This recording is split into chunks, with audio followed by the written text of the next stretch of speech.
Ekstrador mga katrupang wala maka-extra. Nadakpan sa pagpayuhot o ginadiling drugas mga kaigsunan.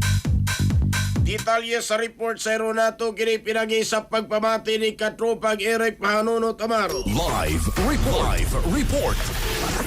Katropang ka Jerry, makakigilaan na paslak na karon no sa selda sa Mabulo Police Station na kining usa ka 33 anyos sab nga lalaki, usa ka ekstrador nga matod pa sa niya wa man siya ka extra mao nga nagpayot na ginadili nga drogas.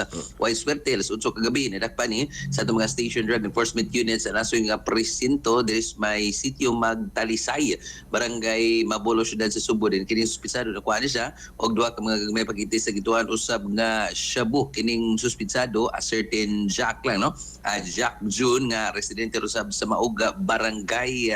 Matod pa sab niini nga wa man siya trabaho gud karon gud pag Jerry nangitaw ta siya ka ekstrahan isip ekstrador pero wa man siya kinipog nakitaan hinungdan nga na pugos na lang yun sa pagpahiyot o ginadili nga drogas.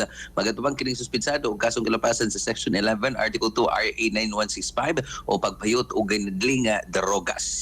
So far, katubang dyan mo na ito kasigas-gigas Mabulo Police Station, mga katropa, basta buntag sa'yo, dugay mo nakamata mga kahigilan, mo yung mga sayong lakaw, di mo kapamahaw, di ay kape, no, nga makabusog mga kahigilan. Good for the heart, memory, immune system, kape nga tambal, Santon Plus Coffee Mix. Alang sa Negosong Pilipino para sa Pilipinas ng katropa, Eric Amaro, XFM News. XFM report. Santon Plus Gold, mapalit sa mga butika sa inyong lugar.